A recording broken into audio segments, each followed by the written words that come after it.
আসসালামু আলাইকুম ভিউয়ার্স, রেহেনা রান্নাঘরে আপনাদেরকে স্বাগতম। আশা করি দেশ ও প্রবাসে যাই যেখানে আছেন আল্লাহর রহমতে ভালো আছেন, সুস্থ আছেন।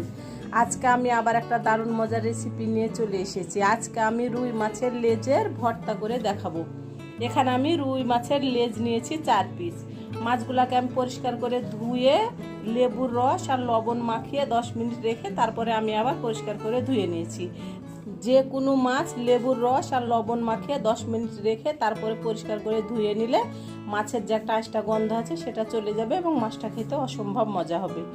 আমি এখানে লবণ, মরিচের গুঁড়া আর হলুদের গুঁড়া নিয়ে নিয়েছি। আমি এগুলাকে একটু মিশিয়ে নিব। আমি এখানে লবণ, হলুদ আর মরিচের গুঁড়া দিয়ে মাছগুলোকে আমি ভালো করে মাখিয়ে নিব। আমার মাছের হলুদের গুঁড়া, মরিচের গুঁড়া, লবণ মাখানো হয়ে গেছে। মাছগুলোকে আমি এভাবে একটু করে কেটে নিয়েছিলাম। এভাবে আমি কেটে নিয়েছি, মাছের মধ্যে মশলা ঢুকে যাবে সেজন্য। এবার মাছের লেজগুলো আমি 20 মিনিট রেস্টে রেখে দেবো। 20 মিনিট পরে আমি কিচেনে চলে আমি কড়াই বসিয়ে দিয়েছি। আমি গ্যাসটা অন করে দিয়েছি। এবার আমি দিয়ে দেবো তেল। এখানে আমি মাছ ভাজার জন্য আমি দিয়ে দেবো সরিষার তেল। আমরা যেহেতু মাছের ভর্তা করব, আমরা অবশ্যই সরিষার তেল দিয়ে মাছের ভর্তাটা করব। আমি মাছ ভাজার জন্য তেল দিয়ে দিলাম। তেলটা আমি ভালো করে গরম করে নিব। মাছ ভাজার জন্য, যে কোনো মাছ ভাজার জন্য তেলটাকে ভালো করে গরম করে নিতে হবে, নইলে আপনার মাছটা নিচে ধরে যাবে এবং মাছটা ভাজা ভালো হবে না। তেলটা আমার ভালোভাবে গরম হয়ে গেছে। আমি এবার 20 মিনিট পরে মাছগুলা দিয়ে দেব। 20 মিনিট পরে আমি কিচেনে চলে এসেছি। এবার আমি একটা একটা করে মাছগুলো আমি দিয়ে দেবো। আমি 4 পিস মাছ আমি একসঙ্গে ভেজে নেব। মাছগুলো আমি দিয়ে দিলাম। চুলার আগুনটা মিডিয়াম টু লো রেখে আপনাকে মাছটা ভেজে নিতে হবে, নইলে নিচের চামড়াটা পুড়ে যাবে, ভিতরটা কাঁচা হয়ে থাকবে। আমি চুলার আগুনটা মিডিয়াম টু লো করে দেব। মাছগুলো আমি ভালো করে 5 মিনিট আমি ভেজে নেব। এ পার 2.5 মিনিট, ওই পার 2.5 মিনিট। আমার এক পিসটা হয়ে গেছে। আমি এবার উল্টিয়ে দেব। আমি প্রত্যেকটা মাছ আমি এভাবে আমি উল্টিয়ে দেব। মাছগুলো আমি ভালো করে 5 মিনিট আমি ভেজে নিয়েছি।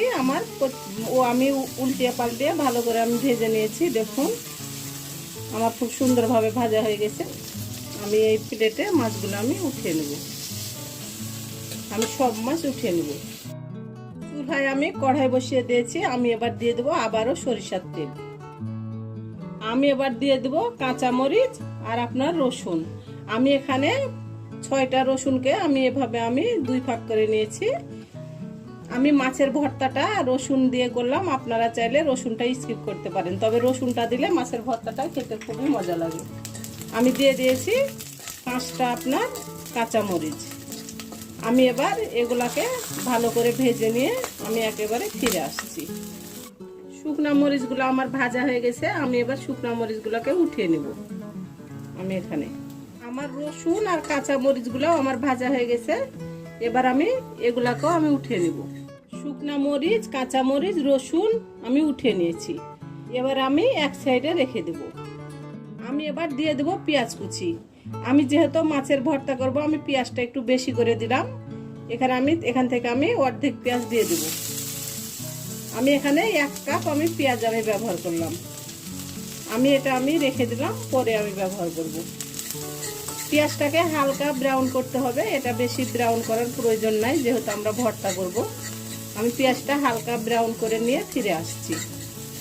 আমার রেসিপিগুলা যদি ভালো লাগে তাহলে আমার ভিডিওগুলা দেখার অনুরোধ রইল। যদি ফেসবুক থেকে দেখেন তাহলে অবশ্যই একটা ফলো দিয়ে দিবেন। ইউটিউব থেকে দেখলে একটা সাবস্ক্রাইব করার অনুরোধ রইল। হাতে যদি সময় থাকে লাইক, শেয়ার, কমেন্ট করে দিবেন।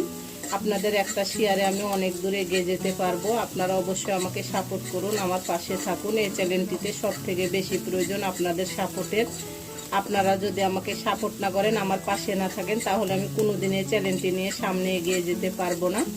আমি এবার পেঁয়াজটাকে হালকা সোনালি করে নিয়ে আমি একেবারে ফিরে আসছি।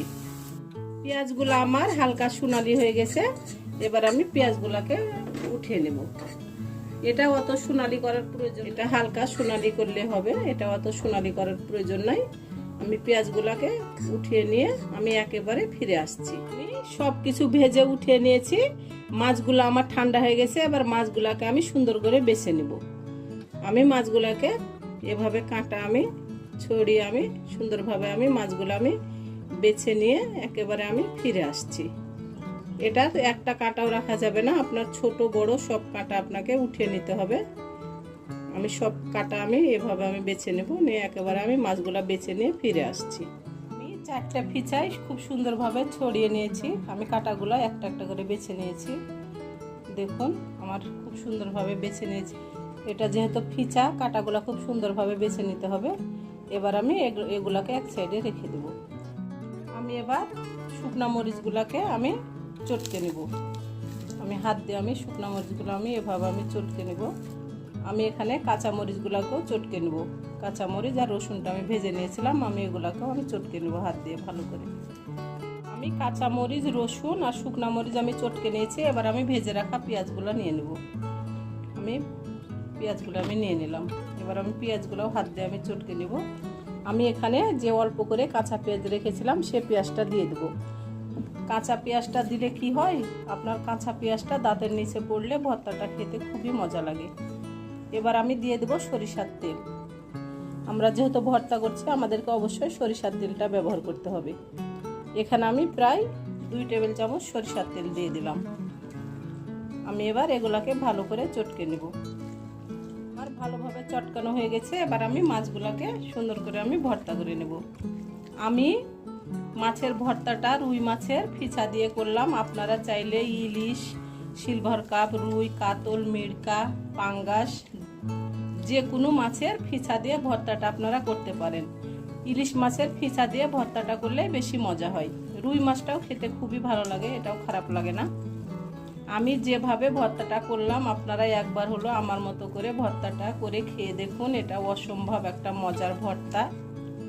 এরকম যদি একটা ভর্তা থাকে তাহলে অন্য কোনো আর তরকারি লাগবে না, 1 প্লেট ভাত আপনার নিমিষে খাওয়া হয়ে যাবে। আমি এবার ভর্তাগুলোকে ভালো করে আমি চটকে নিয়ে একেবারে ফিরে আসছি। আপনারা চাইলে এখানে ধনিয়া পাতা ব্যবহার করতে পারেন। আমরা ধনিয়ার পাতা পছন্দ করি না, সেজন্য আমরা ধনিয়া পাতাটা ব্যবহার করলাম না। তবে আপনারা চাইলে এখানে অবশ্যই ধনিয়া পাতাটা ব্যবহার করতে পারেন। ধনিয়ার পাতাটা দিলে খেতে ভালোই লাগবে, খারাপ লাগবে না।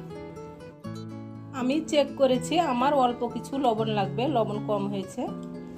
আমি এবার লবণটা দিয়ে আবার আমি ভালো করে চটকে নেব। আমার ভর্তাটা চটকানো হয়ে গেছে, আমার ভর্তাটা পুরোপুরি কমপ্লিট। এবার আমি আপনাদেরকে পরিবেশন করে দেখাচ্ছি। হয়ে গেছে আমার পরিবেশন করা। আশা করি আমার রেসিপিটা অবশ্যই ভালো লাগবে। যদি ভালো লাগে তাহলে আমার চ্যানেলটিতে লাইক, কমেন্ট, শেয়ার করতে ভুলবেন না। বেশি বেশি করে সাবস্ক্রাইব করার অনুরোধ রইল। তাহলে আজকের মতো এখানে বিদায়, আবার অন্য কোনো রেসিপি নিয়ে আসবো। সবাই ভালো থাকবেন। আল্লাহ হাফেজ।